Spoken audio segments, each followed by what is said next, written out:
What if I told you that your camera is not the reason your photos suck? It's not your lens, it's not your ISO, it's none of that. The truth is that there is an easier and a much smarter way to actually get better at photography. And fast. You see, I've been photographing for like a decade, I've done it professionally for years, I work with some of the biggest brands on this planet, and today I'm gonna break down 5 things that actually make you better at photography. No fancy gear, no crazy tech talk, just real stuff that actually matters. Alright, so let's start with the one thing that I personally think almost everybody gets wrong when they're just starting out. You see, the truth is that gear, it matters way less than most people actually think. I feel like many, if not like most people, like assume that upgrading your camera or lens will instantly somehow make you a better like photographer. But here's the thing, my friend, it won't. You see, you can give a $5,000 or even like $10,000 or $15,000 camera setup to somebody who doesn't know how to use it, and the photos that they will come back with will still, you know, suck. Meanwhile, someone that has real skills can capture incredible photos with cameras that are like 10, 20 or like 30 years old.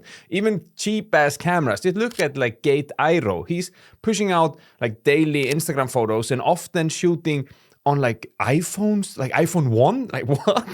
Or some old-ass cheap cameras, and the images he's able to produce are just fantastic because he is exceptional at the composition and frames and just a great photographer, you know? So the point that I'm trying to drive home is that cameras do not make the creative decision, you do. So I truly believe that instead of obsessing over what camera or gear you should buy next, then use the one that you already have and focus on how to actually get better at taking photos.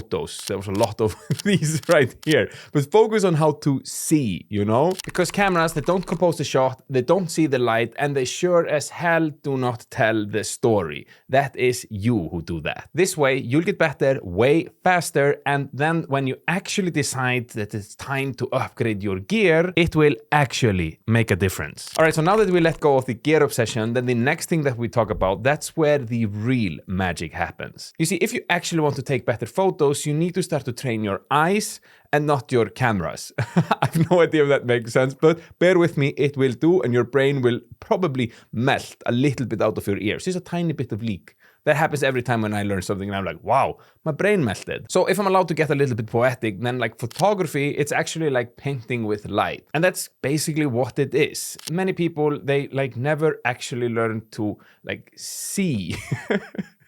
I feel very poetic. What I'm trying to say is that I see so many beginners shoot in harsh midnight sun or flat overcast light, and then they come back and wonder why their photos are looking like garbage or lifeless, and it's because they haven't yet understood how light affects everything in photography. So once you understand how light behaves, how it wraps around faces, how it creates depth and mood, and like even the direction it's coming from. I mean, I remember so much when I just understood, yeah, of course, light is coming from different direction. Even here in the studio, I have the 45-degree angle, so I get a slight little shadow here, which makes everything so much better, like more dramatic. But once you start to like understand light, and even just a little bit, your photos instantly start to feel more intentional. And the same, my friend, goes for composition.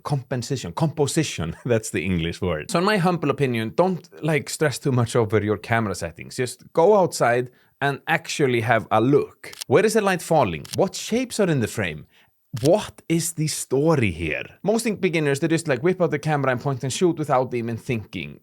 I like remember that so much, and I remember how frustrated I was when I maybe went up to a mountain top. I was like, oh my God, everything is so pretty here. Took the camera, took like the photo, came home, and it was like, this does not do its justice. This is nothing like it was at home, like it was on the mountaintop. And that's because I didn't understand how light worked and also how to compose images properly. But simple things like leading lines, negative space, symmetry, or even where you place the subject in the frame can completely change the impact of your shot. I actually made a free 30-day email series. It's like one very short, simple tip a day that will like take your composition and make it a lot better.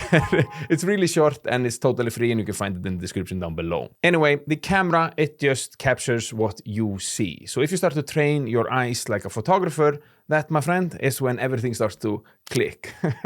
Do you say no pun intended, or do you say pun intended? I don't know. I think it's really cool when the guys say that, you know, no pun intended. I'm like, oh wow, that sounded awesome.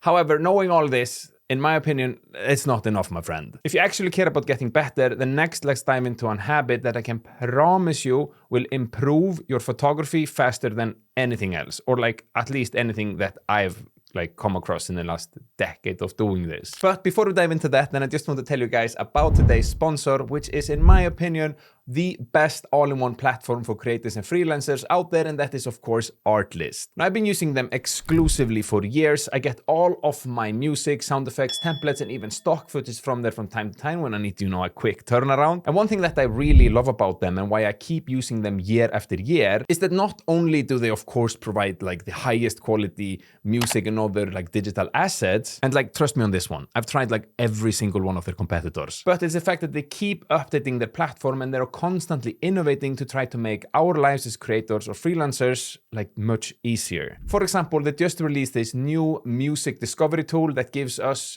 up-to-date insight into what music is trending on platforms like YouTube, TikTok, or Spotify, and then gives us 10 example tunes that are similar to those on Artlist. In my opinion, this is such a valuable update because it kind of allows us to stay culturally in tune and up to date, but using music that is royalty free and allows us to monetize our content. Anywho, if you're a creative or a freelancer and you're not using Artlist, then you're totally missing out. In the description, you can find a link that gives you 2 months extra of your yearly subscription, plus a little kickback to me. So big thanks for the support there. Big thanks for Artlist for helping me keeping these videos coming. So photography is a skill, and just like with any skill, the only way to get better is to do it a lot. You can watch every tutorial, memorize every composition rule, and follow all of the pro photographers on Instagram, but none of that will actually matter if you yourself don't actually go out and put everything that you've learned to practice and shoot. You see, in my opinion, this isn't just my opinion, this is just a fact.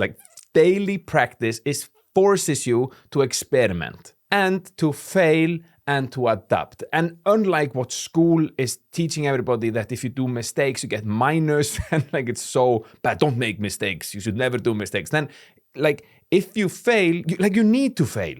You have to fail. You have to make mistakes because that's how you grow and learn. You make mistakes and you go, how can I do this better? And then you get better. And the way that you make mistakes is to go out and do. And by constantly going out and taking photos, that's how you start noticing how different light feels at different time of the day. On top of that, it's where you start to try out new angles, new subjects, and new ways to frame a scene. It's also where your muscle memory kicks in. Not just with the camera, but also with your creative instinct. I mean, I think what I'm trying to get at here is even if it's just one photo a day, and even if that photo sucks, it's still progress. Back in 2017, I did my first 1 year Instagram challenge. Basically, it's post one photo a day on Instagram every day for a whole year.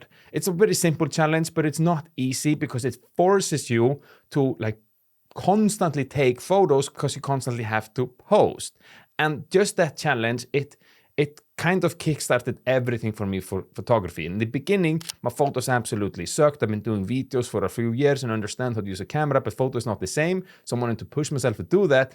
And from not really knowing still photography, in just 1 year, I got landed my first paid photography gigs. And the first photo to the last photo, the difference is massive. And it's because I was constantly at it, constantly taking photos, constantly thinking about frames, constantly editing, and constantly trying out new things. I'm currently doing this 1 year Instagram challenge again as we speak because I want to supercharge my photography, and to me, the best way to get better at something is to actually do it. If you want to join, you should definitely do it. It's good to find some sort of accountability. Back in the day, I just made sure to tell everybody on my Instagram, it was just my family and friends, that I was going to do it. And how I work and how I hack my own brain is I don't want to be seen as a loser that just says I'm going to do something and then I don't do it. Now, I run an online community for photographers. It's basically a gym, but for photographers. You come in, make new friends, have fun with others, and get better. It's called Darkroom. If you're interested, you can find links in the description down below. But I'm in there every single day, and a few of us are doing this together, and it's such a game changer when we're all doing it together, because I don't want to fail and he didn't want to fail, and it's quite hard, so we can bounce off each other and support each other up. So find your accountability partners or join the darkroom. Anyway, the reason this works is that because the more you shoot, the faster you will learn what works and what doesn't, and you'll figure out what your style actually is. In my opinion, quantity, it leads to quality, like always. And once you started to shoot more, then the next step that we're going to talk about is what actually separates the people that get better from the people that just like get stuck or stay stuck. So taking photos, that's actually kind of like half of the process. The real growth happens when you like sit down, maybe with a cup of coffee, and actually take a look at your own work with a critical eye. Either by yourself or even better, get like real critical feedback from another human being, maybe me. There's another reason why you should join the darkroom. We have spaces dedicated for just feedback. In my opinion, best way to learn. Will I see you inside? And then another thing, like editing your own photos and editing a lot will not only make you better at editing, but it will also enable you to like force you kind of to sit down and reflect on your photos because you're like staring at them with a critical eye. And in my opinion, as someone who loves like photo editing, then editing isn't just about fixing colors or making things look pretty, although like that's a major or like one of the biggest things, but it's also about asking what worked here, what didn't, and what can I like do differently next time. You understand? So when you regularly like go through that process, you start to developing your taste. You both begin to notice like your tendencies, your strengths, and your weaknesses. And from there, you like can actually improve. But here's the other piece. Don't do it alone. Find a community, find a mentor, or find a friend. Basically, as I mentioned before, just someone who can give you honest feedback. Gee, I wonder where we can find that. And I'm of course not talking about that Instagram fire emoji be like, oh bro, that's a nice shot. But I'm talking about that kind that like helps you see your blind spot. And it feels uncomfortable at first, but it's insanely valuable. Like, yeah, I can't even stress how like valuable it is. If you have a local photo club or whatever, go to it, you know? And this combo of like self-reflection and real honest feedback, that, my friend, is when your photography starts to levels up like insanely fast. All right, so the next and the final tip is also the easiest, and in my opinion, the one of the most underrated ways to level up your like photography without even touching a camera. All right, so the fifth tip is that you don't like have to reinvent the wheel. You just need to learn from the people that like have already figured it out. And in my opinion, one of the like best ways to like get better at photography is to look at great photographs and study great photographers and ask yourself, why does this image work? What is the composition doing? How is the light being used here? And what feeling is this image giving me, and how? Make sense? So break it down, reverse engineer it, and then steal like an artist. But not like copying the exact photo, but by absorbing the principles behind them. This, in my opinion, trains your eye, and over time you'll start to see good light, you start framing your shot better instinctively, and you'll develop your own voice, which is built on the foundation of things that already work. Pretty cool, you know. That Icelandic guy, he has some good things to say. And that's why I'm gonna smack the like button. You see, every great photographer that you admire has done this. I've done so. I used to work as a like card magician, like a professional magician for years. And like every single one who starts with magic starts by 100% copying others. You can't come up with those tricks yourself in the beginning. You need to copy others. And that's the same for photography. You can even start by copying the frames, like just copy the frames and be like, oh, that looked really cool. But eventually try to branch out and use the principles, and like finding your own frame, the reward and like the feeling you get when you come home and you're like, wow, I found that frame. It's insane.